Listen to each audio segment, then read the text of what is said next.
২০২২ সালের আমার একটি ছবি নিয়ে সামাজিক যোগাযোগ মাধ্যমে অনেকে নানান ধরনের গুজব রটাচ্ছে এবং আমি লক্ষ্য করলাম যে এআই দিয়ে এই ছবি এডিট করা হয়েছে। একজন মেয়েকে আমার পাশে বসানো হয়েছে এবং কোনো ছবিতে আমি লক্ষ্য করছি যে আমার হাতে দড়ি বাঁধা। মূলত ২০২২ সালে আমি নেত্রকোনায় গিয়েছিলাম। সেখানে ছাত্রলীগ এবং আওয়ামী দুর্বৃত্তরা আমার উপর হামলা করতে আসে।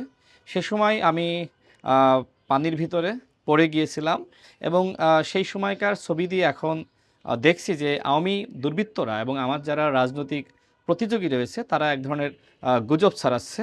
আমি এই মুহূর্তে ঝিনাইদহে অবস্থান করছি, আমি গণসংযোগ করছি। গতকাল রাত থেকে দেখছি যে এই ধরনের ছবি সামাজিক যোগাযোগ মাধ্যমে ছড়িয়ে দেওয়া হচ্ছে। বিভিন্ন মিডিয়ার নাম বিকৃত করে এই ছবিগুলো ব্যাপকভাবে বুস্ট করে প্রচার করা হচ্ছে। এই ধরনের কোনো ঘটনা ঝিনাইদহতে ঘটে নাই। যদি ঘটতো সেক্ষেত্রে তো আমি এই মুহূর্তে কারাগারে থাকতাম বা পুলিশের কাছে থাকতাম। তো আমার অত্যন্ত খুবই বলা যায় যে হাসি আসছে যে আওয়ামী দুর্বৃত্তরা তারা আজকে কেউ কলকাতায় বসে, কেউ আপনার দেশের বাইরে বসে এই ধরনের চক্রান্ত করছে। এবং এর সাথে দেখলাম যে আমাদের ফ্যাসিবাদ বিরোধী শক্তি যারা এই মুহূর্তে আমাদের রাজনৈতিক প্রতিযোগী, তারাও দেখলাম যে এই গুজবের সাথে তাল মেলাচ্ছে। অর্থাৎ আমার যে গ্রহণযোগ্যতা, মানুষের কাছে আমার যে অবস্থান, সেটিকে নষ্ট করার জন্য এক ধরনের রাজনীতি শুরু হয়েছে। আমি সবাইকে গুজবে কান না দেওয়ার আহ্বান জানাচ্ছি।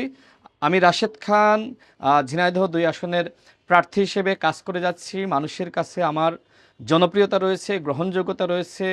আহ, তারুণ্যের প্রতিনিধি হিসেবে মানুষ আমার দিকে ছুটে আসছে। আমার প্রতি তাদের যে ভালোবাসা সেটির বহিঃপ্রকাশ ঘটাচ্ছে। আমার কাছে মনে হয় যে এটিতে ঈর্ষান্বিত হয়ে একটি মহল এ ধরনের চক্রান্ত শুরু করেছে। বাট আমার বিশ্বাস ঝিনাইদহ ২ আসনের মানুষ, বাংলাদেশের মানুষ এই গুজবে কান দিবেন না। তারা আমার সাথে আছে, আমার সাথে থাকবে। আমি সবাইকে এই গুজববাজদেরকে প্রতিহত করার আহ্বান জানাচ্ছি, সেটি সরাসরি এবং সেটি অনলাইন মাধ্যমে।